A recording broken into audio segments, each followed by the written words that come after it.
Hello, welcome. My name is Nathalie Merens from Terre, a member of ECLAG. Welcome everyone in person and online. Really glad for you to be here for our first ECLAG event on tackling child sexual abuse online. So you might have heard of ECLAG or not, but I will let you know a bit what it stands for. It stands for European Child Sexual Abuse Legislation Advocacy Group. So it's a very long name. So we shorten it to ECLAG. It roll off the tongue a little bit better.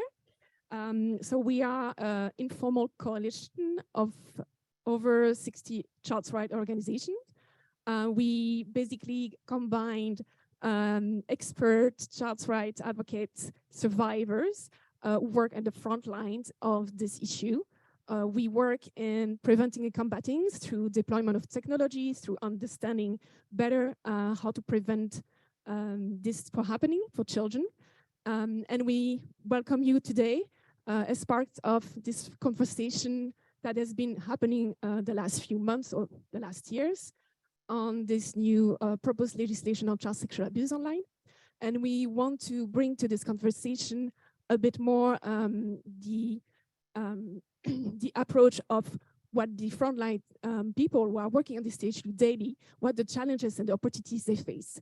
And for that, we are going to be welcoming an incredible panel of experts today to speak about that.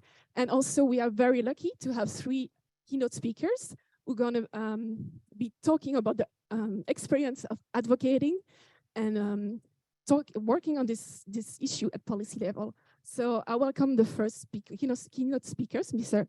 MEP Zazaleros. So Mr. Zazaleros is a Spanish MEP. He's working on this file for quite some time already. He's the member of the Civil Liberty Libe Committee and the URE Committee, and he has been the shadow rapporteur of the temporary regulation on this issue, and he's currently the rapporteur for the proposal regulation of tackling child sexual abuse online. So welcome, and we look forward to hearing from you.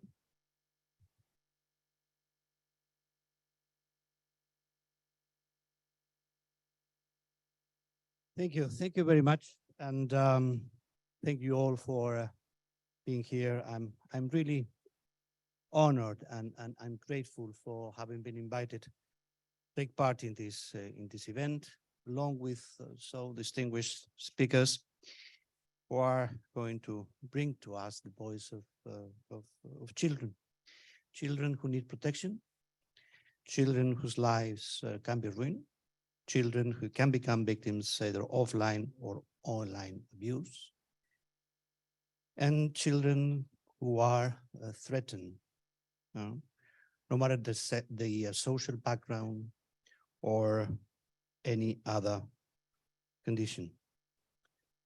For us, protecting children is not an option, and that is something that we have to stress. It is a duty, and it is an inescapable responsibility.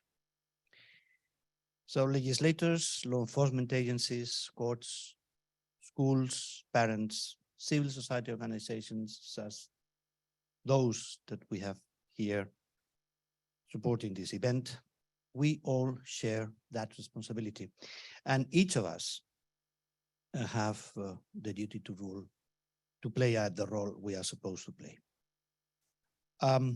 There are so many valuable organizations, so many telling instances of social leadership, of active approaches, of consistent advocacies, and significant contribution to the cause of protecting children through the prevention and combat against child sexual abuse material online, that we need to step up our efforts in order to deal with this challenge. There are many of us pointing in the same direction from different positions, doing different things, but we are all united by the same commitment.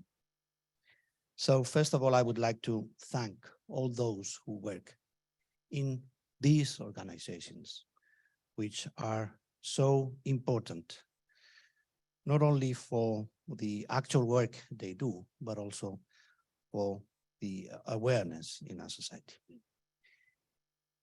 Let me also underline that we are having the voice of victims today.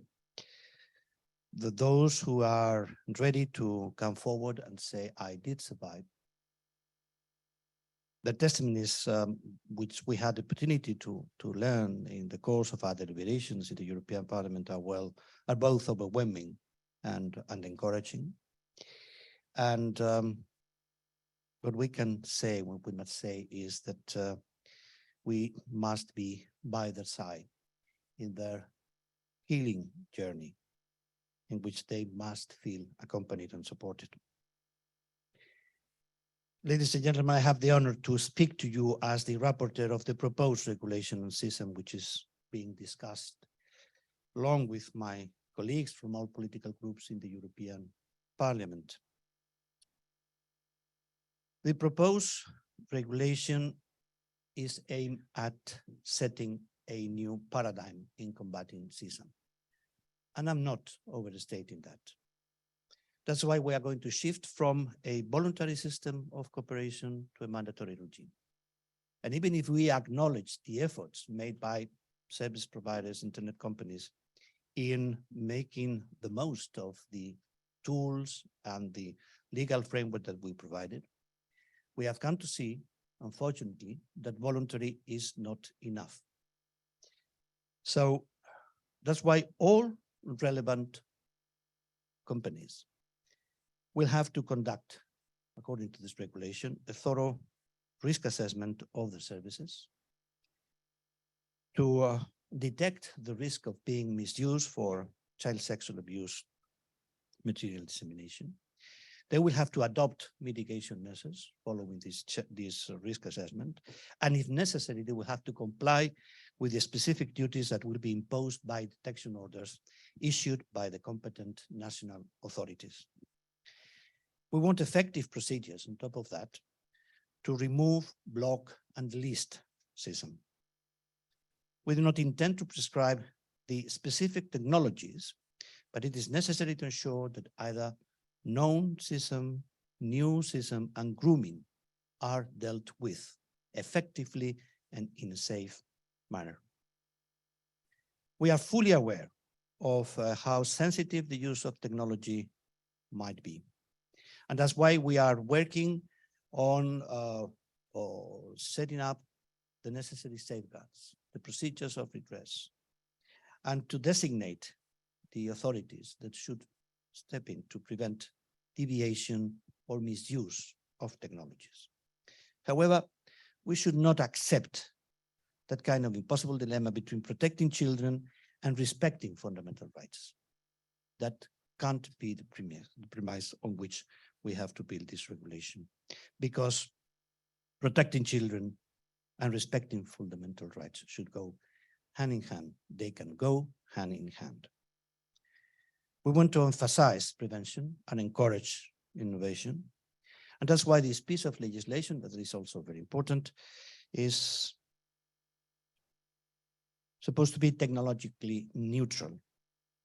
And if you allow me, future-proof, because we want to remain open to future developments in technology, which, by the way, are needed. And victims will have the place they deserve.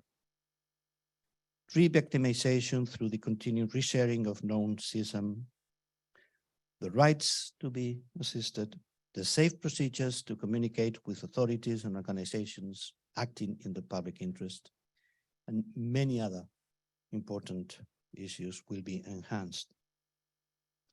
And finally, let me tell you that we are all determined to make a success of the proposed EU Center and the tasks that it will have to carry out. I often remind that we in the European Union obviously legislate for the territory and member states of the European Union, that's obvious. But at the same time that we do know that the European Union is a global standard setter, particularly on this issue. We are aware of that, and we are aware that we can be a groundbreaking force in order for others to follow to follow suit. And I can assure you that we in the European Parliament will put our best efforts to meet this challenge. So let me tell you that there is still a long way to go, but we are definitely on the move. Thank you. Thank you. Thank you, Mr. Zarzaleros. I will invite now MEP Hilde Vosmans. Madame Vosmans is the Belgian MEP, member of the European Parliament since 2015. She is a member of the Foreign Affairs Committee. As a substitute, she is a member of the Civil Liberties, Justice and Home Affairs, the Libe Committee, and the FEM Committee, which is about women's rights and gender equality. More importantly, she is the co-chair of the European Parliament Intergroup on Children's Rights. So I welcome you. Thank you.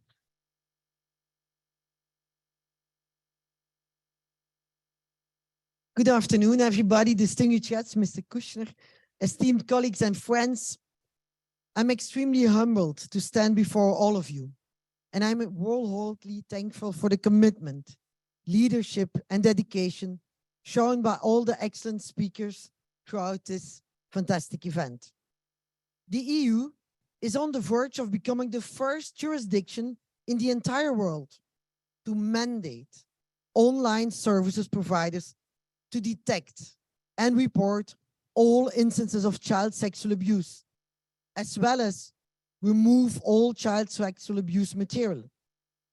It's about time, I must say, that we deliver as lawmakers on this crucial issue and our promise to protect our children.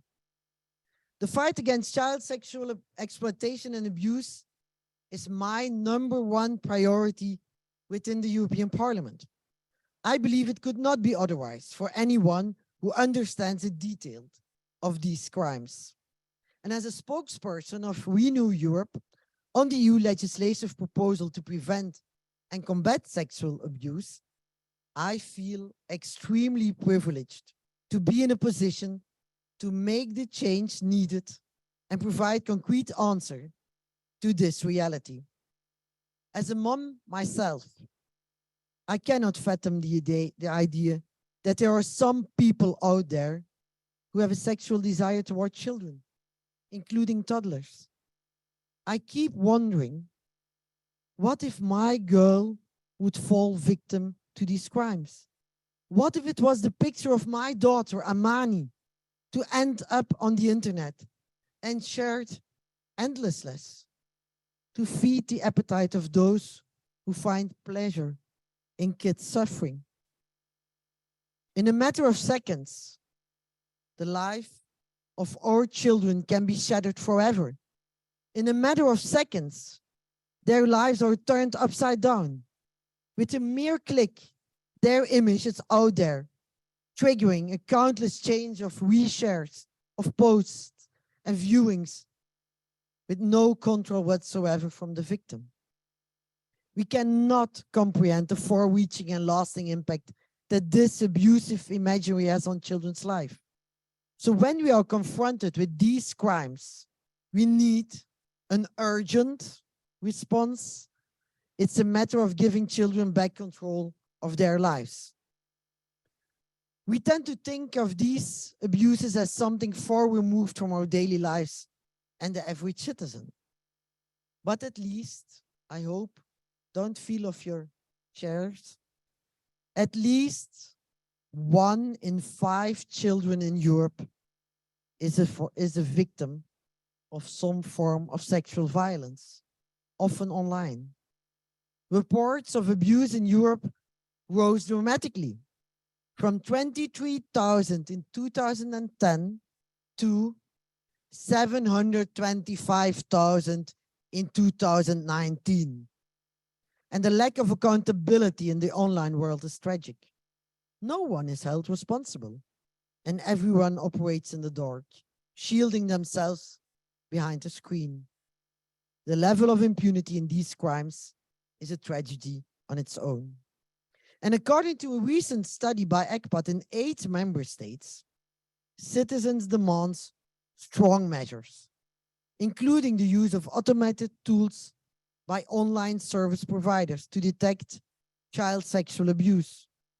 3/4 of respondents consider the protection of their own privacy less important than the safety of our children. As legislators, we must strike a balance.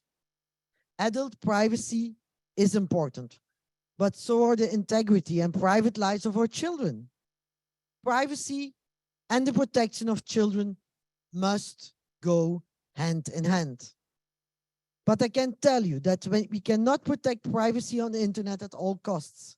We must make choices sometimes when we vote plus or minus to a piece of legislation. And I will admit, out of 1,000,000 times, I will pick the side of the children 1,000,000 times. Because a safe and secure environment for all children is a fundamental right. We have to ensure that children are protected, that perpetrators are held responsible, brought to justice and pay for their crimes. We therefore, as European Parliament, have a moral obligation to follow up on the Commission's legislative proposal presented last year. This replaces, like you all know, the interim regulation that on a voluntary basis enables online services providers to continue to detect and report child sexual abuse material online. The interim legislation is limited until the 3rd of August next year. We therefore, as a parliament, need to act quickly and firmly. This legislation is much better than the interim regulation because mandatory measures will replace voluntary measures. We have learned through the staggering increase of sexual child abuse material online that voluntary measures are not enough. And there's always a debate about how far we can go. But we strongly believe that the proposal on the table contains sufficient privacy protection safeguards. Privacy and the protection of children are both fundamental rights, and they must go hand in hand. Because child victims deserve to live free from fear that a stranger can view the pictures of their abuse again and again and again and again, forcing them to relive the trauma. We have to prevent children from becoming a victim a second or a third term. We will hear today from survivors from the brave movement that the wounds child sexual abuse online leaves are hard to heal. And they will never heal until we ensure that the images are removed from the internet forever. It is crucial that we hold the online world and its users accountable to the same responsibilities that we fight for offline. The legislative proposal on the table is a great step forward in the right direction. It's a bold proposal and entirely victims-based, as it should be. Electronic service providers have a moral obligation to ensure that their services are not used for illegal purposes and as enablers of people who harm children. It is important that legislation places clear obligations for electronic service providers to come up with safety by design tools for children on the internet. Only by removing the child sexual abuse material, we can give children back their control. In view of this proposal, already in 2021, I worked with my Renew colleagues on a concrete plan to turn the tide in the fight against child sexual abuse. And in this plan, at that time, we called already for the creation of an EU center to combat and prevent child sexual abuse. And I'm happy that the proposal on the table reflects this call for an independent EU center. This center, I really hope it will come to Belgium, but I cannot say that in my speech, but I think, Heidi, you understand what I mean. It should be in Belgium again, but okay. But this center, but maybe with the presidency of Belgium next year, we never know, Heidi. We will fight for it. This is not in my speech, but okay. This center should coordinate investigations into child sexual abuse, analyze reports, support member states in an adequate prevention and assistance programs for victims, as well as support implementation of the directive against child sexual abuse. The creation of our own European Center will reassure citizens of the full respect of fundamental rights, including data protection. I think it's important, and that will be a debate in the parliament, that this legislation fights all forms of child sexual abuse material, the known material, now I look to the rapporteur, but also the new material, also the live streaming, and also the grooming. I hope we will convince you today of that, because I think it's very important. Help me to convince the other MEPs of that. It's also important that electronic services providers don't come up with technological choices to allegedly protect privacy, but that weaken the protection of children against sexual abuse and exploitation. Finally, we should not forget that we should fight child sexual abuse in the real world, not just online. We have the existing regulations and tools, and we should use them. There is already a European directive to combat sexual abuse and sexual exploitation, but member states do not implement or enforce these rules correctly. And the European Commission should initiate procedures against member states that do not implement legislation correctly and the system in its correct application.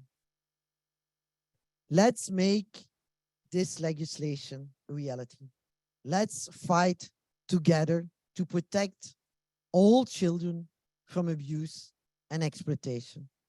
And I promise you, and I always say with the hand on my heart, and in the name of my children, I will do everything in my power to make this happen. You can count on me. You can count on the intergroup on children's rights. And I'm very happy that you're here to support us today. I hope you will come again to the European Parliament. I hope you will come again to Brussels and maybe to Sint-Truiden, my hometown, to protect the children's life. Thank you for being here. And I promise you, I will help you.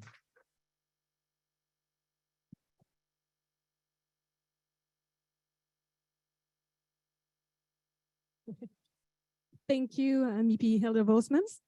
So now I welcome Ashna Kushner, co-founder of Thorn. So Thorn, since 2012, built technology and programs to prevent children from child sexual abuse online and to make internet a safer space. Welcome. On. Hello. All right. First of all, we have to clear something up. It's Kutscher. I know. Listen. Kutscher in German is horse carriage driver, as far as I know, and it's Kutscher. Okay. But call me whatever you want. I've been called much worse than that. I think I want to start by thanking the other folks that are here. I have an opportunity to speak right now on behalf of a bunch of organizations, my organization Thorn being one of them. Thank you, Julie. You're my partner and we get it done. I want to say thank you to Michael Tonks from the hotline IWF. I want to say thank you to Heidi DePaul from Child Focus, victim service provider, to Cahal Delaney, former law enforcement at Europol, now employee of Thorn. We're taking the good ones. And I'm particularly thankful that we have a survivor here. Oftentimes, the survivor's voice is left out of these conversations. So, Mie, thank you for being here. And thank you, ECLAG, for pulling this all together, for your attention on this issue, for caring enough to do something. The organizations that work on this issue, they're small in comparison to a lot of other issues that we have in the world. but they're mighty, and they're smart, and they never give up. We will never give up. I'm not going to stand up here and talk about the devastating abuse of children, because most times when we get involved in these conversations, that is the conversation. It's extraordinarily painful, and it's really hard to look at. It's hard to face the fact that that even exists in the world. But I'm not going to talk about that, because I think that this is actually a conversation about privacy and what privacy means. I don't know a single person, I've yet to meet a single person that stands for child's rights that doesn't care about privacy. Not one. I've yet to meet a person who cares about privacy deeply that doesn't care about child's rights. Yet this argument constantly comes down to a political debate between child's rights and privacy. Oh, well, you don't care about the children. Oh, this person doesn't care about privacy. Let's take all the political rhetoric and that political debate for vote jockeying. Let's move it over here, get rid of it, and then have a real conversation about the issue. What the real issue is a privacy debate and the extent of privacy. I want to talk about privacy, and I want to talk about fear. Why do we have privacy? Why do we need privacy? Why is it important? The reason why it's important is that when you have a civil society with disparate belief systems, you need to be able to communicate about your beliefs and have that communication be protected. It's really important. You may believe that this is the way to get to heaven. Somebody else may believe that's the way to get to heaven. You need to be able to have those conversations unfettered. We all agree to disagree, and privacy is important. You may see the murder of a human being. Somebody else might see justice. We have disparate beliefs. Privacy is important. We may see a capitalist democracy, and somebody else may see untamed, unfettered debauchery. We agree to disagree. Privacy is important. You may see the molestation and rape of a child, and I may see the molestation and rape of a child. We all agree. But privacy is still important. But if there's an issue, if there is a single issue where privacy is up for debate, it would be one where we all agree on. And that is shown in our legal system. There's no other crime that you commit, human to human, that is a crime to photograph, publish, and sell globally. If it might be illegal to own a gun, but taking a photograph and publishing a photograph of you holding a gun is not illegal. It may be illegal to do cocaine, but taking a photograph of someone doing cocaine, posting it online and sharing it is not illegal.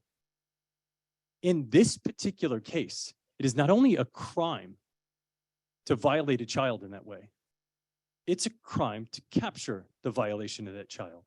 It's a crime to have the captured image or video of the violation of that child. It's a crime to share that content. It's a crime to host that content.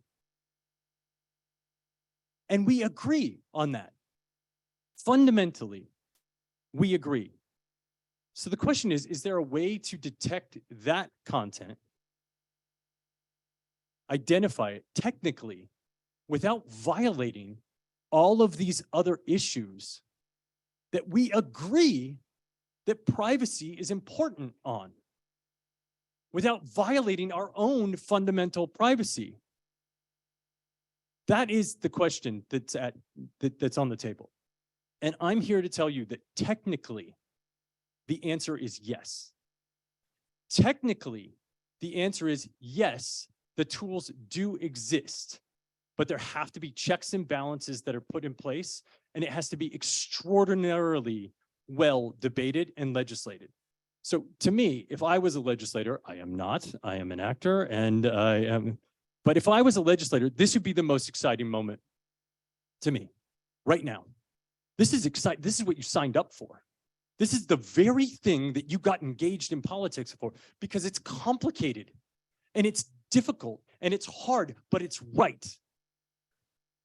And so if I'm a prime time privacy advocate, I want to get involved with this legislation and ensure that it doesn't violate my other privacies. And if I'm a massive child advocate, but also agree that privacy is important, I want to be involved and make sure these children are protected. This is a beautiful argument. It's a beautiful debate. It's going to come to times where you want to pull your hair out and you drastically, vehemently disagree with another individual. But that's what we signed up for. I know that feeling. I have a kid. All you have to do is have a kid and you know that feeling of like, I'm going to pull my hair out right now, but I love you. I had this moment like a week ago with my child. I'm in bed and it's 2 o'clock in the morning and he's 6 and he comes in, he taps on my shoulder. Dad, what? I'm scared. Okay, what are you scared of? I'm just scared. I'm scared. I'm like, okay, well, let's go back to bed. Take him back to bed. Well, tell me what you're scared of. I don't know what I'm scared of. I'm just scared of. Okay, well, here's the deal. Your job is to be a kid. My job as your parent is to keep you safe. That's my job. I promise I will do my job. You get to do your job and just be a kid, so you're safe. He goes back to bed. Next day, 2 o'clock. Dad, I'm scared. Okay, all right. I just scoop him up, put him in the bed. I'm like, you're safe. My job is to keep you safe. Your job is to be a kid. Day 3. He comes to me and he goes, Dad, I got to tell you something. What? I'm scared of the leprechauns. What? You're scared of leprechauns? Yeah, I'm scared that the leprechaun's coming because I saw a picture of the leprechaun and they're small and they're mighty and they're smart and they never give up. And what if the leprechaun comes in my room on Friday on St. Patty's Day and pinches me? And then what am I going to do? And I said, whoa, hold on, buddy. Let me tell you a secret. You also are small. You also are mighty. You also are smart. And you also never give up. And guess what? Grandma's last name is Finnegan. So that means you're Irish. And so that leprechaun doesn't have a shot with you, bud. You're safe, you're good. Next day, he sleeps through the night.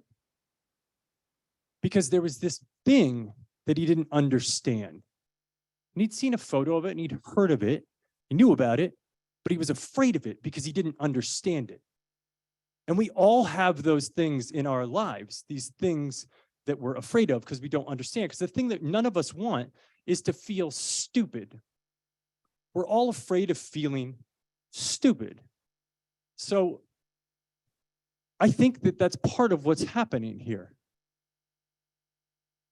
We're afraid to approach this legislation. We're afraid to actually negotiate this point because it's hard and it's complicated and we don't understand the technology. So I want to attempt to explain 3 versions of detection because I think there's massive misconception about these versions of detection. And so the first one I want to attempt to explain. Let's go leprechaun hunting. Let's go find something we don't understand and understand it. Homomorphic encryption. That's scary. What is it? The best way I can explain it is through a metaphor. Imagine that there's a box on this table, and I decide to put something in that box. I put the box, I close it, and I lock it with a combination lock on the outside. And I say, okay, I want you to manipulate what's in that box right now. You go, whoa, I can't do that. Because in order to do that, I have to unlock this lock. I have to unlock this encryption. And then I'm going to know what's in the box, and then it's not safe anymore. So what is homomorphic encryption? Homomorphic encryption is giving the lock the ability to manipulate what's in the box. So you never actually have to open it. You just have to find a combination on that lock that is the right combination to manipulate what's in the box. This technology exists. That means that I can put something sacred, something safe, something that I don't want violated, that is of my own privacy in that box, but yet manipulate it, add something to the box, observe what's in the box through the lock itself without ever seeing what's in the box. So you go, wait a second, okay, I get that. I want to understand what that is. Well, where is it used? It's used today. You actually are probably experiencing some utilization of homomorphic encryption in your life. In fact, medical institutes use homomorphic encryption all the time because our medical data is private. It is protected. We don't want our identity associated with it because we don't want to become ostracized for our personal medical information. It's personal, it's private, but yet we want our medical information to be utilized to understand diseases and to understand drug discovery. And so they use homomorphic encryption to look at our data and look at patterns in our data, our medical data, to run determinations. You're already likely using homomorphic encryption in your life. It's also used in bank transactions where you don't want to see what's in the bank transaction. So we're using it in our lives. We can also use it to detect child sexual exploitation without ever looking at the image. Another example would be hash matching. We've all heard about hash matching. It's likely that everyone here has heard of hash matching. What is it? How does it work? Let's say that we wanted to see, I'm reading a book, you're reading a book. We want to see if it's the same book. I've read my entire book, you've read your entire book. Do I need to read your entire book to know that we read the same book?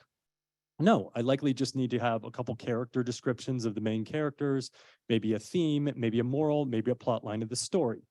Then we can compare the two stories and determine whether or not we've read the same book. Now, did I read your book? No. Did you read my book? No, but yours had Harry Potter in it, and yours had Hermione in it, and yours had Dumbledore, and it was scary. And we know because of the summary that we both read book 1, not book 4 and 7.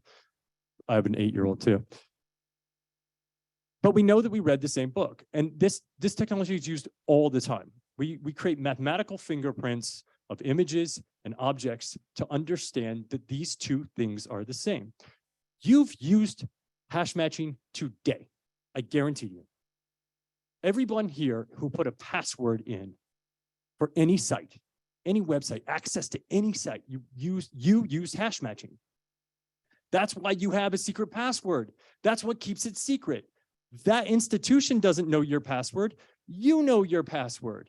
And you don't want them to know your password, so we use hash matching to determine that. But that's what we're using. We're using hash matching to keep our privacy private today.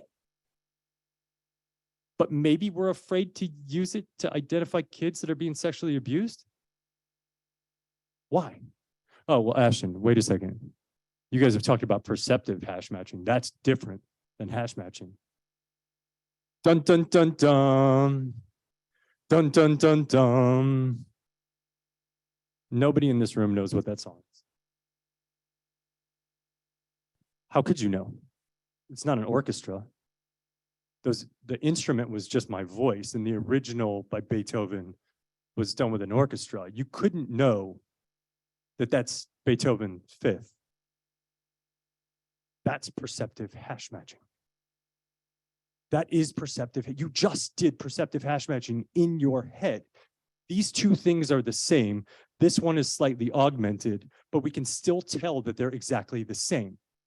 We use perceptive hash matching all the time. If you go on Spotify right now in Germany and you're looking at the #3 song, which is Miley Cyrus's Flowers, you can tell that that is connected to a Bruno Mars song that sounded very, very similar because it is the same song. Okay? And Spotify uses perceptive hash matching every time it recommends you a song. We use this technology already today. Let's take another scary one. This one's really scary. This is privacy protected machine learning. I'll tell you what it is. Privacy protected machine learning is the ability to obfuscate what something is and still know what it is. That's confusing. Wait a second. This is a water bottle, right? If I completely obfuscate what it is, mechanically, I can still determine what it is. Maybe this is a better example. In Netherlands, apparently pancakes are very, very important. And people really care about their pancakes in the Netherlands, right?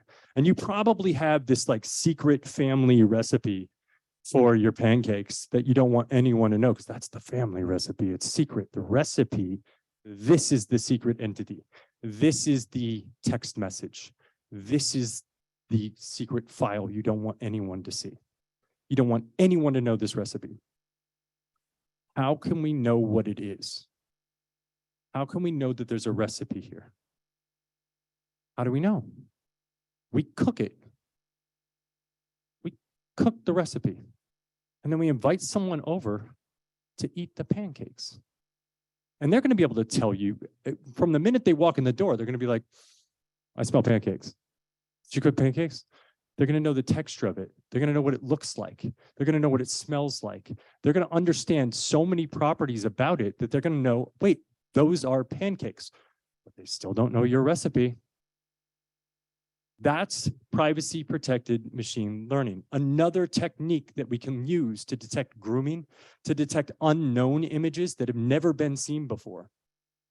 And all of these techniques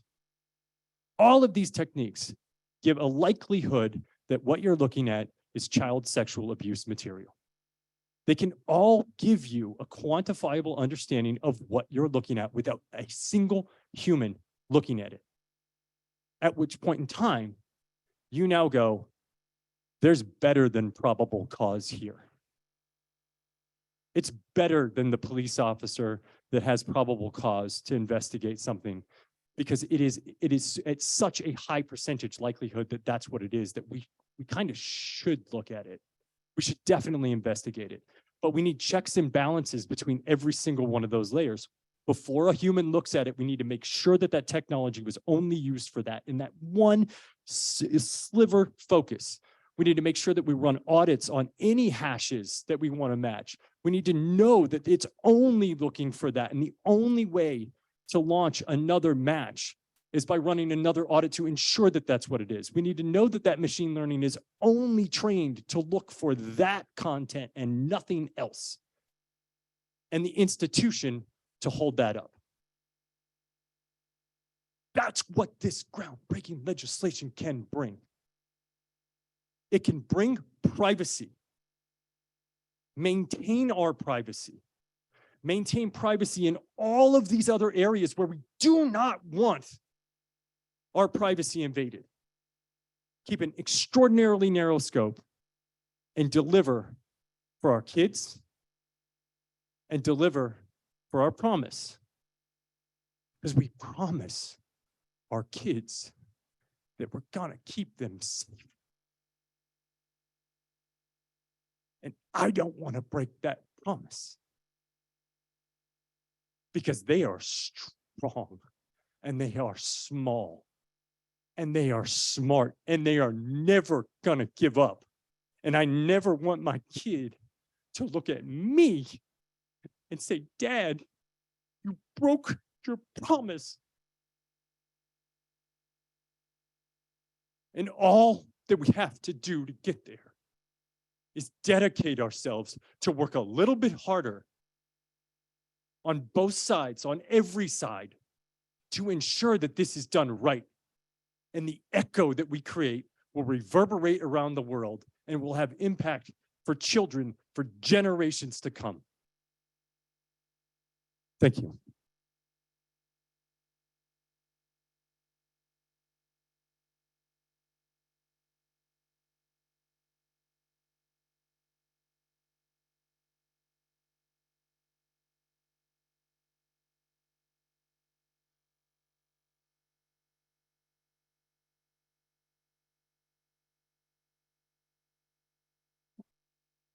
Thank you. If I could invite our panelists to take their seats.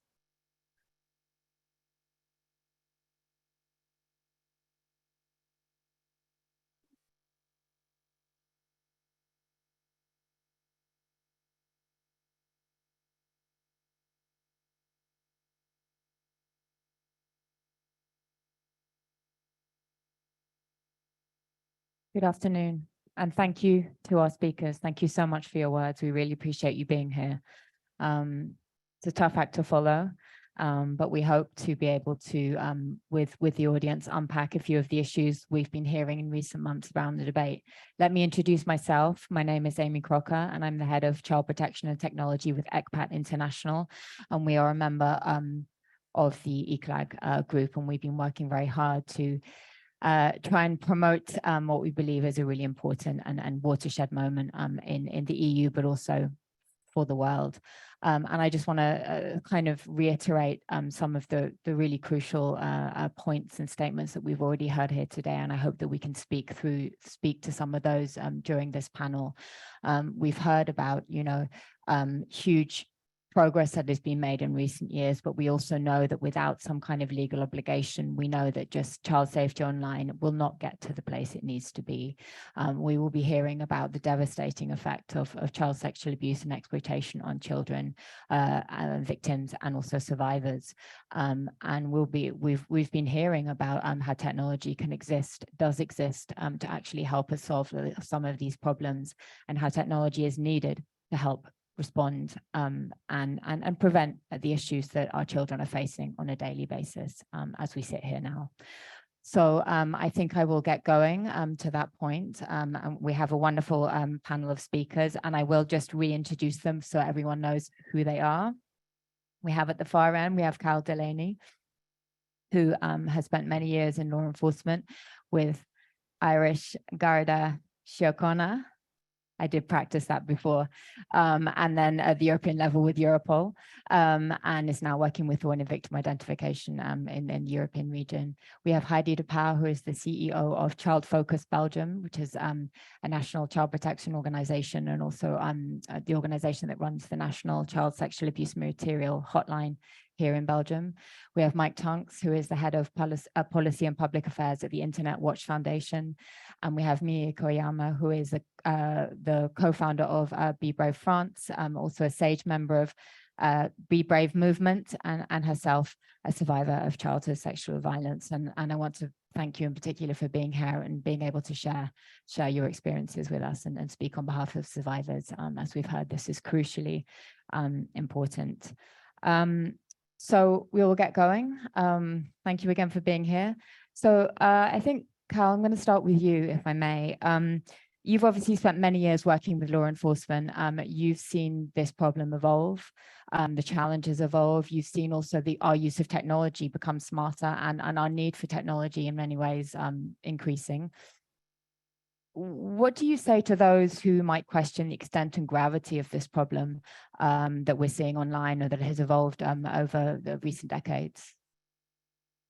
Yeah, so what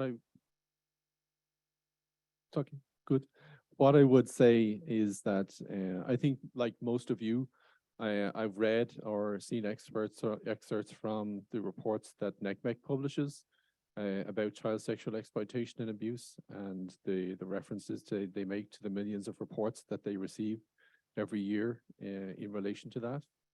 And what I'd like you to do is to forget about those numbers, because I know for me, when I'm thinking about those numbers, that the faces behind them just disappear, that their sense of proportion about the actual crime, you lose that sense of proportion. And I think having been involved in many investigations from law enforcement that focus on children and the sexual abuse that they have suffered, I know that it's really uncomfortable for people to talk about sexual abuse of children. I know, and we need to be uncomfortable. Our keynote speakers have already spoken about that. And being uncomfortable means recognizing that we pass children in the street every day. We see children in our playgrounds. We see them in our classrooms. Some of the children who are being abused are children that we know. Some of them are even children that we love. And what we must not lose sight of is the reality that they are facing. And that reality is that their abuse is real, that the trauma that they experience is real, that the images and videos that are recorded of that trauma and that abuse, they are real. Sexual extortion, live streaming, grooming, all of these are real. I've run activities at Europol to identify children who have been sexually abused. And that work, even with many partners, can be dark and difficult work. But it is worth doing because the children who you're focusing on are unique, their cases are unique, and in being unique, each of them deserve to be made safe and they need to be rescued as soon as possible. So what I would say to those who question the extent and severity of the online child sexual exploitation and abuse is that the children behind it are real. The abuse itself is real. The trauma that they suffer is real.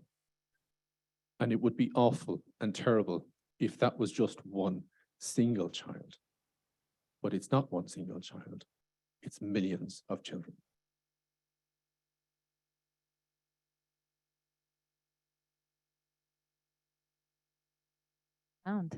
There I am.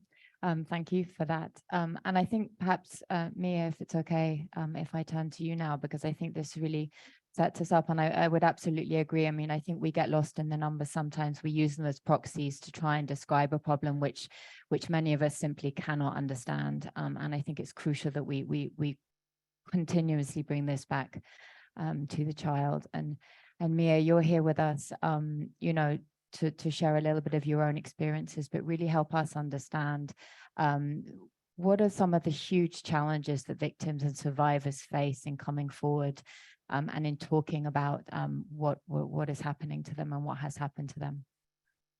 Thank you. Yeah, thank you very much. And thank you, Carl, for speaking about your work. What I want to say is that I want to have some thoughts about, there was a huge investigation in Le Monde talking about live streaming. So my thought goes to the children who are now sexually abused, raped right now in the world. And it brings the emotion to me because I know what it is. And also I want to think about the child sexual abuse online victims. When I was raped, I was 5 by a cousin of 39, and internet did not exist. So I didn't have to go through this trauma of re-victimization. And my first thoughts are going to these survivors that experienced that, sharing this trauma again and again and again and again, infringing their privacy. So this is me when I was 5 in 1977. Now you know my age. And I can't imagine what it would be like to have the images of what I went through being shared again and again and again. So trauma, I'm not gonna go through that because all the professionals and experts there know what it's about. It's about dissociation, addictions, suicide attempts. It's about a lot of things. It's about the impossibility to talk about it for a long time. I had 32 years of repressed memory. So trauma is all about that. But here, what we are speaking about, like child sexual abuse material, is a re-traumatization again and again and again. And I'm thinking about the Phoenix 11, who are speaking about them. It's a group of survivors of child sexual and exploitation abuse online. And they're saying, what about my privacy when my images are shared and shared and shared again? It's a re-traumatization, ongoing re-traumatization. And this legislation that the Brave movement is supporting is about preventing this re-traumatization. So please don't fail the survivors and the victims. Thank you.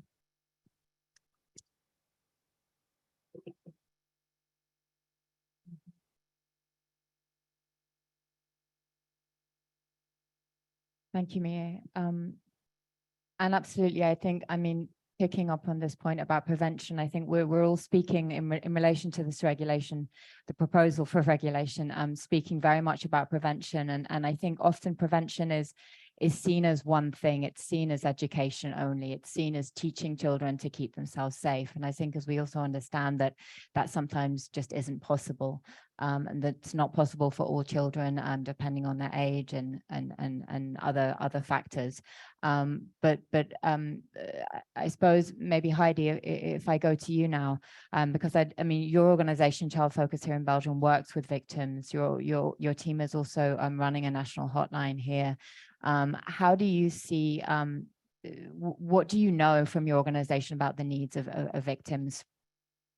I think, thank you very much for saying that, because there is no online abuse without offline abuse, of course. And behind every image is a child of flesh and blood, a real child that is suffering, as you said, real sexual abuse. And I've been in this business for 25 years, so you might start to think how old I am too. So for 25 years, and I've seen the images growing more violent, the abuse going more violent, and the children younger and younger. So I think if we have to do something, it will be now. And talking about prevention, of course, we put every time the responsibility on the shoulders of the children and the adolescents, telling them not to share nudes and not to do this and not to exchange with strangers and not do this and that. Of course, it's important to make them aware of potential risks, but we cannot allow the internet to be a safe haven for offenders, giving them a free pass to abuse our children online. And I think that we all have a responsibility to do so, but also the industry, and they have above that the technology in their hands to prevent that of happening. And I think that's very, very important. What I see right now is that the internet and online platforms are offender-friendly instead of child-friendly. And this regulation forces them to take the measures in order to protect them better. And I think that's very important. Of course, we have to have the 360-degree prevention. We have to work with children, with young people, with their parents, grandparents, the caretakers, with professionals, but also the industry. Law enforcement needs, of course, to step up too. We have all these measures to take, but industry cannot just stay on the side and look at it and use the technologies. We heard it. They use the technologies today to warn us when we are sending messages through WhatsApp, for instance. They use that technology to warn us for malware or for viruses.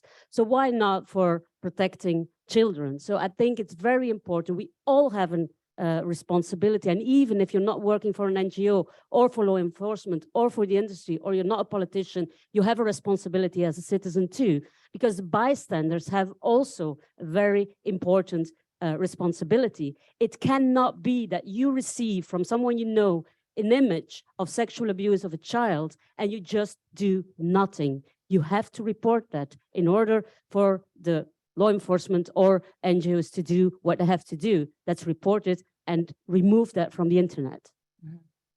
Thank you. Absolutely, and I think, you know, Mike, if I can turn to you now, because I think this issue of reporting, I mean, the Internet Watch Foundation has been at the forefront of responding to reports of child sexual abuse for, unfortunately, for decades now. And you've seen huge evolutions in the way that the need for a response and the way that the material is circulating and the types of material you're seeing. What do you say to those who are sort of calling for a different approach, saying we don't need this form of regulation, we can do this in another way? What is your experience from the Internet Watch Foundation? Yeah, thanks, Amy. So I would say a few things. I mean, I agree with all of the other panelists and speakers that we've heard from so far today. There are three responses that are needed. You do need a technical response, you do need prevention, and you do need strong legislative frameworks in place to make all of this happen. Mm-hmm. Nobody is questioning that any of those things shouldn't happen, but they all need to happen. And that includes the technical response. The first thing I would say on the technical response is that really what we're doing with this regulation is wrapping around safeguards around some of this technology that have been in place, working and operating for a number of years. And Amy, as you said, the Internet Watch Foundation has been working in this space for 25 years. It is possible. We have seen that there are developments in technology that make this possible. The other thing that we're trying to do through this legislation is fix the current gap that we have around the temporary derogation, as was previously made. So at the moment, a small technical company that just starts up and begins to grow very rapidly, that is not previously detected, would not be covered by the temporary derogation, because it only covers companies that were previously detecting. So this is urgent. We do have to sort this out, and we do need all of those responses. But we cannot just we can't just do two things and miss the technical response out completely. The technology is there, it exists, and we have to fix these problems. Mm-hmm. Thank you. And it's making me think a little bit about, I mean, some of the things that we've also been hearing in relation to the proposal are that, you know, a requirement for all companies to detect will lead to a huge increase in reports, for example, and that will affect law enforcement, that will affect hotlines. Maybe I go to you, Carl, what can you say about that? Is that a reason not to try? You know? No, well, I've had recent conversations with law enforcement colleagues who I knew when I was working in Garda Síochána and in Europol, and they are concerned about the increase in reports. They're concerned about how it's going to impact on their work because they have limited resources. But what I would say to them is, you know, having extra reports, having extra information about child sexual abuse is not a reason to step back from this.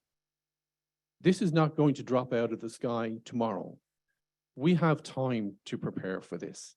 We have time, our governments, our law enforcement management have time to put in place the structures that the Commission has already recommended in its strategy so that they are prepared. They have the capacity, they have the means, they have the resources to deal with this problem when it does arrive. And the EU Centre has already been mentioned several times. Among its roles will be to receive, to prioritize, to help to validate the reports that are coming in. So it's going to support law enforcement, and being able to use technology, as Michael said, is going to support law enforcement as well. So just because it means that there's going to be additional work, and I don't by any means diminish how difficult that work is going to be, but just because it's going to be there is not a reason not to have a regulation for it. That's what I would say. Mm-hmm. Yeah, absolutely. And I think, you know, also sort of referring to issues of welfare of analysts, for example, and law enforcement, it's a hugely important issue. And these are all issues we should not be shying away from. But indeed, we need to find better ways to address those, technology being one of them, to reduce exposure, not only for the victims, to reduce re-victimization, but also exposure for analysts. Heidi. Can I just add something? I mean, of course, if we have this regulation, we will have more reports, but never forget that behind those images are children that might not be identified. The importance of such a regulation is the detection of images in order to identify the victims, in order to stop the abuse, to put an end to what's happening to that child, and importantly, to care for that child and give the assistance that is needed. And on the other hand, we have to identify the offenders, because if we don't do so, they will find other victims. They never stop after one victim. So the importance of this regulation is not only to report it, to detect and report it. No, we have to also step up the identification of children in order to be able to assist them, to give them the help they need, and to stop the violence that they are suffering from. Mm-hmm. Mm-hmm. And absolutely, and this is also why I think it might be interesting now to talk a little bit about, you know, the issues of the distinctions between what we're calling within the proposal known CSAM and new or unknown CSAM, and why it's important for us to be taking action on both. And we can speak about issues of grooming slightly separately afterwards, but why can we not limit ourselves to detecting what we already know about? Why, Mike, maybe I go to you on that. Yeah, so the first thing I'd say is that, I mean, it was already outlined today about hash matching. So when we know that we have a victim of child sexual abuse, we can go out and find more images. of their abuse online and in order to take that down. That is really, really important. But again, it is only one part of the mix and of the solution here as well. So hash matching is really important and should just be seen as a minimum standard. It should just be done because we should be stopping child sexual abuse from spreading online. And it's technology that's out there today, works and is effective. But what we also need to remember is that we also need to be finding new content. There's content being produced in huge numbers every single day on the internet. And of course, within that, we're going to have new content. The IWF is one of only 2 hotlines that is permitted to proactively search to find this content. And I think that that's a really important point. We use our analysts' known skills, dedication, and knowledge in order to detect new child sexual abuse content, searching around the internet in places where we know this content already exists. That helps us to identify new victims and also to prevent and safeguard them as well. I just want to give you a sense of really what we see on a daily basis in our hotline as well. So we tracked a little girl called Olivia. She was rescued at the age of 8. And we saw her images 347 times in a 3-month period. For our analysts, that's on average 5 times a day. She's just one child, and there are millions like her. So there is much more that we can do in terms of preventing the spread of known imagery, and that has to come across through this regulation. But we also have to remember that there's potentially thousands more out there that we're not finding, and it's absolutely right that this legislation goes as far as we possibly can in detecting what we can. Mm-hmm. Mm-hmm. And Mia, I don't know if I can sort of ask you to kind of reflect on some of that from a sort of a victim or survivor perspective about the importance of, for children who, you know, some children won't be able to, either because they're too young or for other reasons, come forward. What can you say about the need for the use of technologies from that sort of victim perspective? Yeah, from the victim perspective, reporting is very hard. There are a lot of hurdles, there are a lot of challenges. I talk about trauma, I talk about dissociation, but there's also pressure from the offenders because usually children are sexually abused in the inner circle, within the intrafamiliar circle. So, I mean, the hurdles to report are immense, and detection is key because for the victims of child sexual abuse online, it's the removal, which is their first ask, you know, stop this re-traumatization. And what Michael is saying reminds me of also this young woman that NECMEC is often speaking about, who was raped by her father between 1993 and 1998.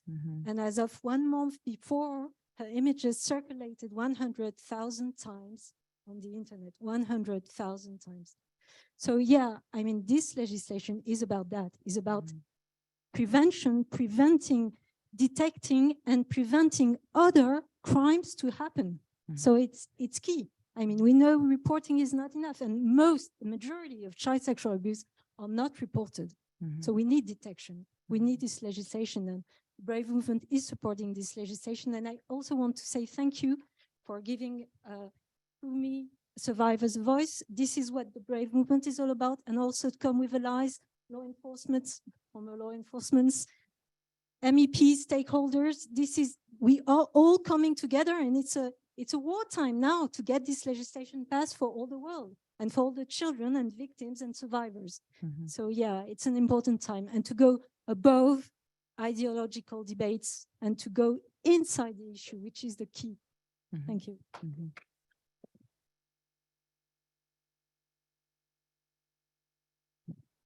Thank you, Mia.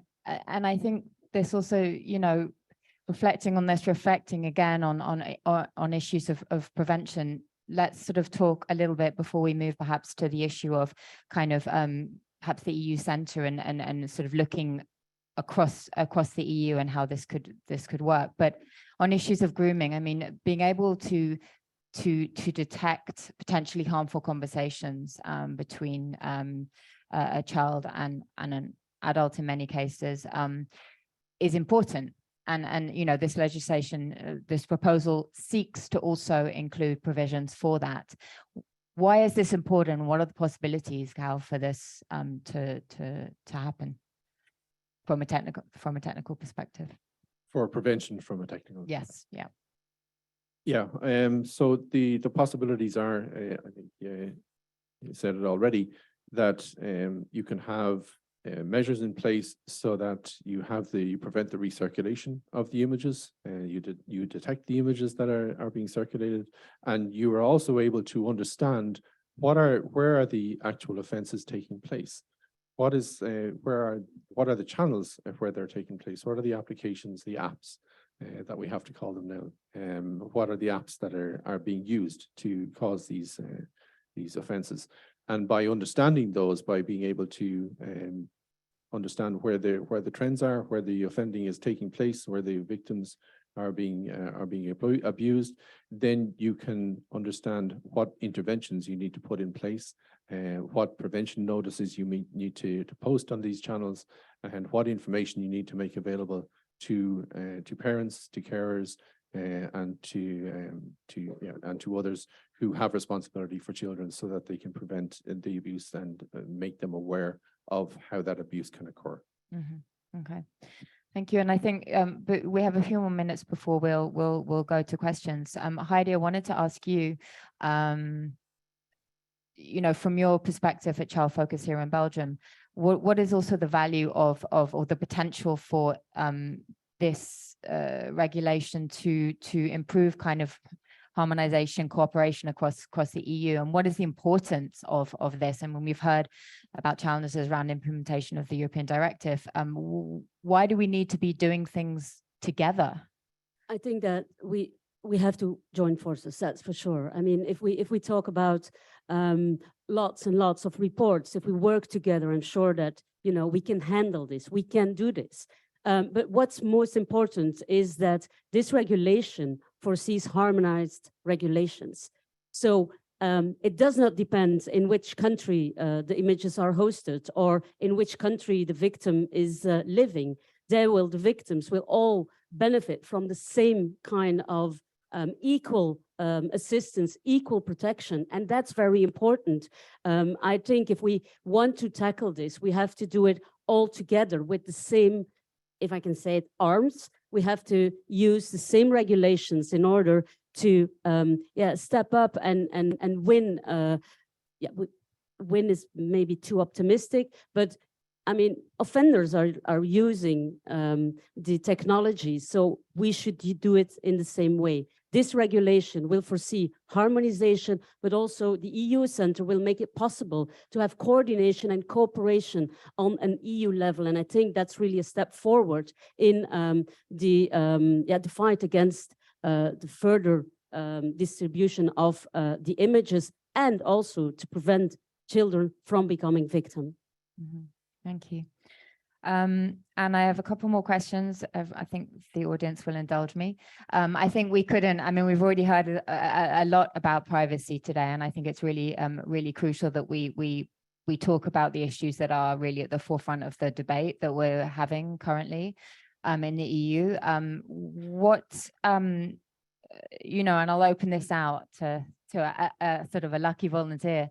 What do you say to those who say we can't protect our children and have privacy at the same time? Mike, going for the microphone. I'll jump in. Well, I think we've already heard today that, you know, as was put earlier, you know, it shouldn't be presented as privacy versus child protection, right? So children have a right to privacy.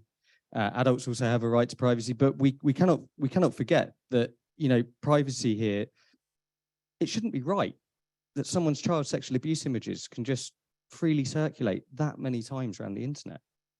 What about their privacy? What about the victim's right to privacy here? We've also heard in terms of developing the technology, it should be possible to do both. It should be possible to look for something for a very legitimate purpose. We're not trying to scan all your communications. We're looking for a very specific thing. We're looking for child sexual abuse material.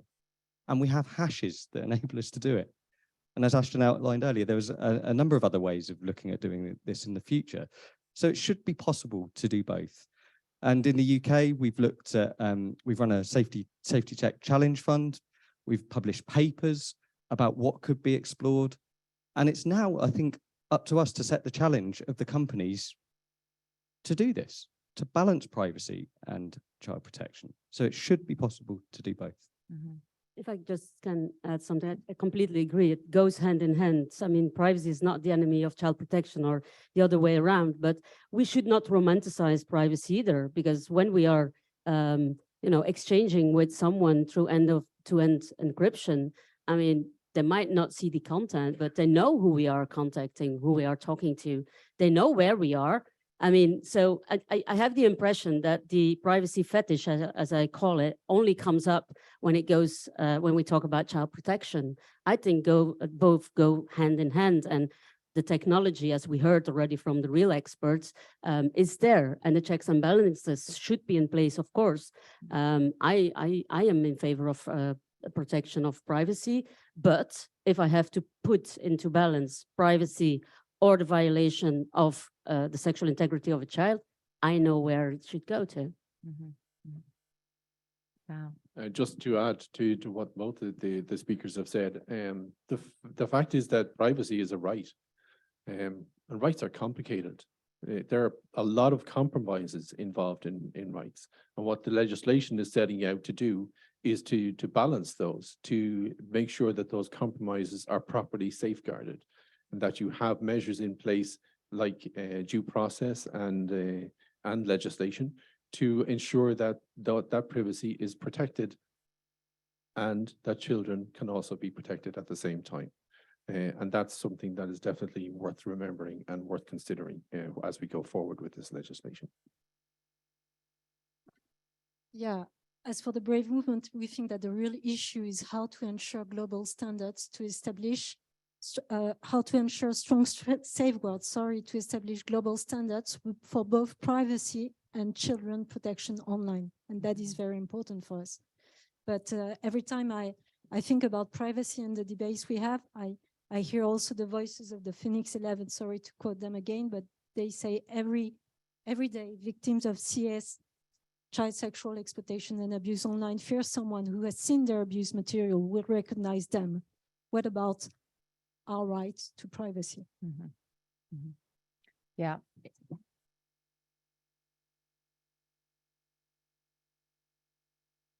And then I'm just going to ask you all, because absolutely this is complex, and there are some complex times ahead, but it's absolutely fundamental that we try. We cannot shy away from this problem. So before we leave, because I'm going to have fingers raised, hands raised, I should say, what is the one thing you would like our audience to leave, and our audience online as well, to leave here today remembering? Wow. The one thing for me is that this legislation, it's vitally important, as everybody who has spoken here today has stressed. But it's legislation that must work with the ecosystem that we have in place, and it must continue to evolve or rather the ecosystem must continue to evolve to support it and to be most effective in identifying children and in ensuring that offenders are prosecuted. Thank you. Heidi. I think it's also very important that we avoid duplication of the work when we fight CSAM. I think that we all have work enough. So if we can put systems in place in order to avoid that we have all to watch the same images over and over again, it's very important. And I think there is also a need for harmonization within the EU and even abroad in order to effectively tackle this problem. So for me, I'm going to focus my remarks around detection. I think as we move from the voluntary regime that we currently have to the mandatory regime, we mustn't lose what is good about the current regime, in the sense of there needs to be a clear legal basis. Companies must be given the space to innovate in terms of their response to child sexual abuse.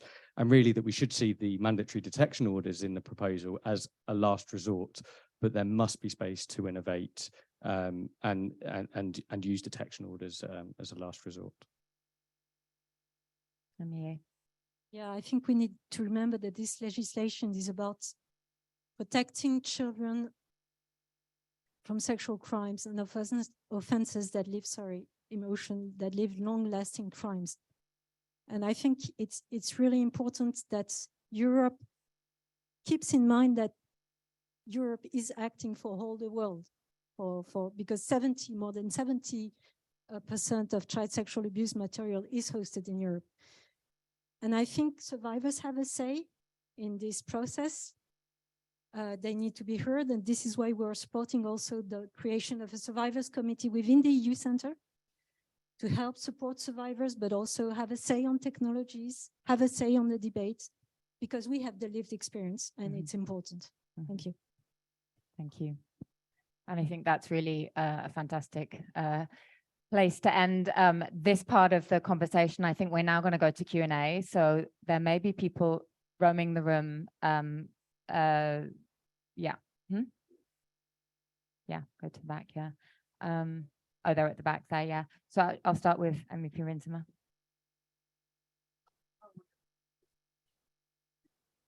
Thank you. That was extraordinary. Also, your testimony, Mia, appreciated that you were willing to share it, because I think also what is so unique about this legislative proposal is that it's the first victim-centered proposal in the world. And I serve as a member of European Parliament of the Netherlands. And unfortunately, we have the reputation of hosting 40% of the CSAM. So that's not something to be proud of. That's why in my capacity as a Vice Chair of the Children's Rights Intergroup in the European Parliament, I'm working on the legislation. I'm a spokesperson for Renew Europe in IMCO, so the Internal Market Consumer Protection. We're starting our first round of negotiations tomorrow. So we're working really hard on it. And what I need some help on, because we're getting a lot of pushback on this file, also from the tech companies, and a lot of myths or fake news maybe that's been created.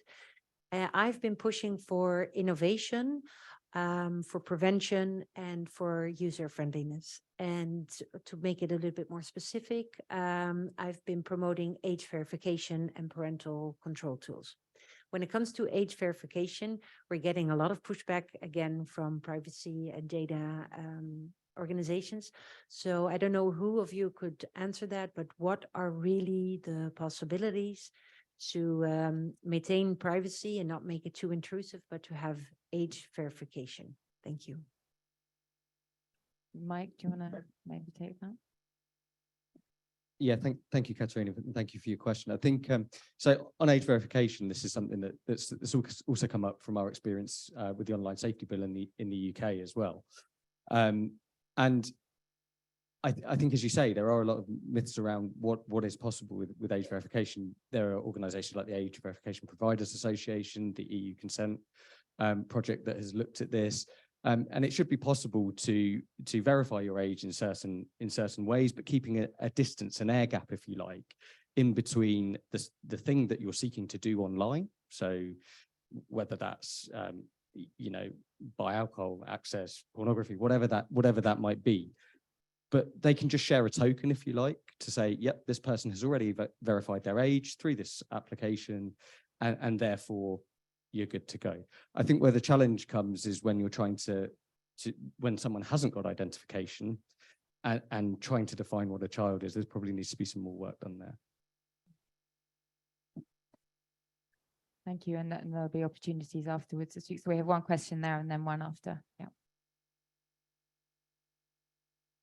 Hi, thank you. Thank you very much, everyone. I'm really grateful to be here today. I'm also a survivor of child sexual abuse, intrafamilial and extrafamilial child sexual abuse. I was in silence for more than 30 years because my mom thought that was the best thing I could do. And now I'm helping parents to prevent and detect child sexual abuse. I'm also helping local businesses to spread awareness in their community and their customers. And I'm also a volunteer for a radio show in The Hague. So I live in The Hague. And I'm also an IT and telecom project manager. So I understand where the resistance comes from, because there's a lot of pressure to, I remember the GDPR part, and we can talk about it. I'll tell you where it comes from. And One question I have is if this law will come only with technical changes or also educational changes. Because what I find is that you can put a lot of pressure, you can put a lot of systems, but if the telecoms operators are not communicating their clients, why are we doing this? And in which capacity, and how they can actually help themselves to prevent abuse by having education for parents, education for schools, because when I talk about the numbers to parents and to schools and teachers, they have no idea. So 1 out of 5. And you know that in the Netherlands, there was a report coming out in June last year, and it's 50% of the girls, 50, and 20% of the boys. So I know in this room, it's not only you and me, right? So my question is, are we going to put more measures besides the technology? Because we cannot rely 100% on technology. We have to rely on people doing the right things with the technology that is offered. Thank you very much. It's, of course, as I said, it's 360-degree. It's not only the industry, it's not only technology. We have to make our children aware of the potential risks, as we do offline. When they cross a road, we don't let a 5-year-old just cross the road like that. We teach them how to do it. We teach them to look, to watch out and to look for a safe spot to do it. So I think it's the same in the in the online world. So it's a responsibility of everyone, as I said, also bystanders. A lot of people, when a case comes out in the media or whatever, say, I knew that. I know that guy is an offender. I knew, because, we have also this responsibility. So it's technology, of course, and we should use every possible way to do that. But it's also prevention of children, youngsters, parents, as you said, professionals, teachers not knowing exactly what they are talking about when they're talking about those apps, as you said.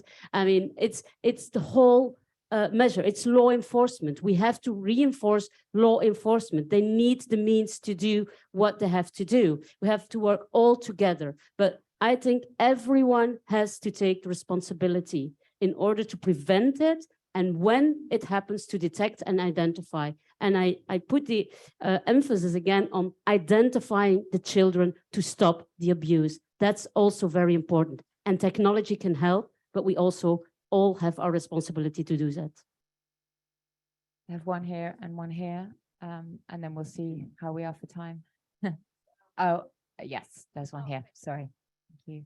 Thank you so much. My name is Helen Fritzson. I'm from Sweden. I'm also an MIP. In my profession, I'm a teacher. I'm also a mother, and I'm a grandmother. So this is, of course, both emotional and important. So thank you so much for this event and for your presentations, because we need to act together. And what we have heard here today, this is globally, and we need to show leadership in our European Union. But my question is about the different member states. Have you seen differences in reporting or in the culture for debate and discussion and such thing? Because it's useful for us to know in the negotiations when we need to have this, we need to have all the member states with us in the end. So thank you so much for this event. Thank you. Yeah, well, the fact of the matter is that all of the different member states approach this in different ways, and they have different understandings of what the legislation should mean and what it should do. Hopefully, with the work that ECLAG is doing, some of that will come to be harmonized among different member states. There are some member states that are very strong in their belief that they need to protect privacy. Germany is one of those. And what we would say is that where member states have questions, where they have doubts, where they have concerns, it's good. It's good to have that. Ashton said that himself earlier on. We need to have a debate, but let's have that debate. Let's not sit back in our corners and say, okay, well, I'm only concerned about this thing. because I'm not only concerned about that thing, and neither are you, and neither the rest of the people in the room here. We're all concerned about getting this right. So let's have that debate in order to get this right. Let's not just sit back in our corners, and let's be honest and open, and let's agree to disagree sometimes, because that's what's going to happen. But we need to move it forward. So please, let's do that. And I'd reiterate by just saying that, you know, we really welcome, you know, come to us, talk to us, and we're happy to have these conversations with you. So we really are a resource for you. I think we have one question here, and then I'll probably get in trouble if we get to one more. Thank you very Please go much. ahead. And first and foremost, thank you very much for this event. It's been very interesting. I would, however, want more colleagues to join us today, especially those that would have needed to listen to these testimonies and the proposals on what needs to be done in order to improve the legislation on the EU level. My name is Evelyn Ser. I'm also a member of the European Parliament. I was myself very active on the temporary derogation, which we at last, after half a year, got in place. However, what we learned from that period was how it increased, or rather how the reporting decreased during that period, and we cannot let ourselves be put in the same situation again. So my question, however, is not to paint out a dark future, but in the worst case scenario of this legislation not being adopted because of some reason, and we, of course, as members of the European Parliament, will do everything that we can to ensure that it is in place. However, if it's not being adopted, what would be the consequences also beyond the European Union borders? Because I think this is also something that is important for my colleagues to understand, that it is about our children here in the European Union, but it is also about children beyond our borders. Thank you very much. Yeah, thank you for the question. Mike, volunteering, please go ahead. Well, Evan, thank you for your question. I think the answer was actually in your question. We saw what happened with the temporary derogation, the 59% in drop off in reports from European accounts to NECMEC. We can't be in that situation again. So agree completely. But I think actually, if we can't agree a position on this, what message does it send to the rest of the world? And that is the biggest problem, that, you know, 27 member states that make up the EU can't agree that scanning and detecting for child sexual abuse material is the right thing to do. That sends a terrible message and says that we will tolerate that. And I don't think as a mature bloc that we can let that happen. So you know, I think it's the message that it sends that is the worst part of it if we can't agree. Thank you. Thank you. I just add to that very briefly, Amy. So from a law enforcement perspective, what you always want to do is put the child first. That's your very first priority. And if this does not go into place, then what it will do is it will deprive law enforcement of the ability to do what Heidi referred to early on several times, and that's to identify children. Because what we are driven to do all the time is to find the child who is being abused, to find the children who are being abused, and there are many of them. And what we can't afford to do is to let them down by not putting in place the legislation to allow that to happen. Something, yeah.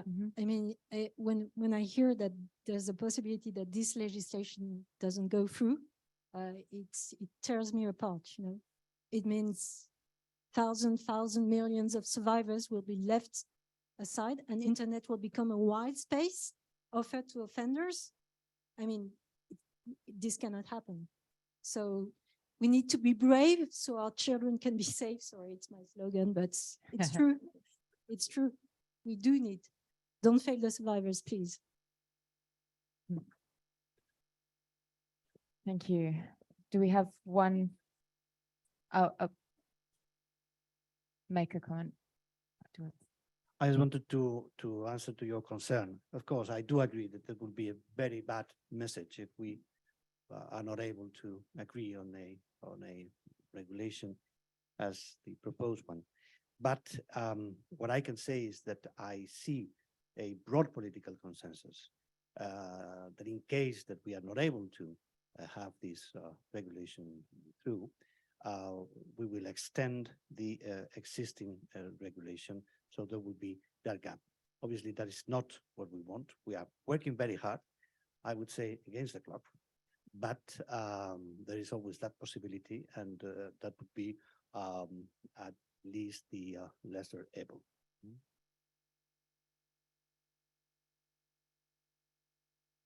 Thank you. Hello, my name is Lucia Duriš-Nikolsonová, coming from Slovakia. I'm an MEP in CULT. So basically, we are dealing with education, and I've been working on this regulation for a while, as everybody else here in this room regarding MEPs. But it's now that I'm getting really emotional about this topic, even though I'm a mother of 3. But regarding the prevention that you mentioned, I truly believe that it goes hand in hand with education of teachers, with education of the doctors, with education of parents, and with proper sexual education in our schools. Well, the bad news is that this is an exclusive competence of the member states. So we, have a very narrow space to make the influence and make it right, because it's really up to the member states to come up with the ideas to educate our kids, our doctors, our parents, etc. And what I wanted to say, in order to make this a successful story with this regulation, I think you should really move this debate to the Council. This would really, really help, because in European Parliament, you are basically knocking on the open door, I have to say. There are not big political obstacles that we would not make it. The devil is hidden in the trilogues then. So we will see about that. But I have a question. Basically, this new system should be based on detection orders, and to replace the voluntary system of detection, which failed. But there are some measures that were quite successful, and in a short term, this might decrease the material found on the sexual abuse of children in online sector. So my question would be whether you would actually support to keep the voluntary system with their measures, and has it as a top up to the Commission's proposal, and if so, under what circumstances and conditions? Thank you. I think honestly, it's essential that we have a gap, a bridge rather, between the voluntary detection and the mandatory detection, because otherwise you would have naturally likely a drop off, because what you're trying to do is put in place clear guardrails, clear guidelines for the industry about how and what they can do in order to detect. And if it takes them time to comply with those guidelines, then that's going to take time. But if you put in place a system of voluntary detection, then that allows them to continue what they're doing already, as Michael said earlier on, to continue with the existing system. And it allows them to continue making their reports and continue detecting material, and continue passing that material on so that it can be acted on by law enforcement. So I think it's important to continue to have a voluntary detection system and to have the mandatory detection system for where that system doesn't work. I think we now unfortunately have to end this part of the conversation, but I'm going to hand over to Natalie, and then of course we invite you on to the next stage of the afternoon. So thank you for joining us today for this first ECLAG event. I hope you learned a lot of new insights, how technology works. We even learned how pancakes can help us teach us how technology works today. We heard about the voice of survivors and how there are real children behind every single images, and how hard it is for children. They face so many barriers to report, and that's why we need help from the technology as well to detect these materials. We heard how technology is essential in this fight, combined with prevention and other measures. Ultimately, it's a very complex topic, a very complex issue, and we need a toolbox of solutions to make sure that we can prevent and combat these awful crimes. So we hope that you learn a lot. Ultimately, here at ECLAG, We really strongly believe that we can have both privacy and the protection of children. This is feasible. We heard about it today, and I hope you also convinced of that, and we can find solutions together so that we can better fight and protect our children online. So thank you very much, everyone, for coming. And a special thank you to Emily Slifer for organizing this event.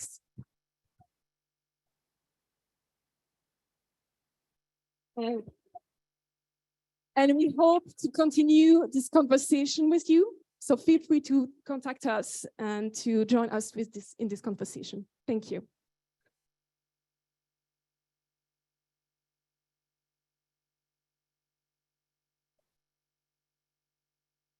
There we go.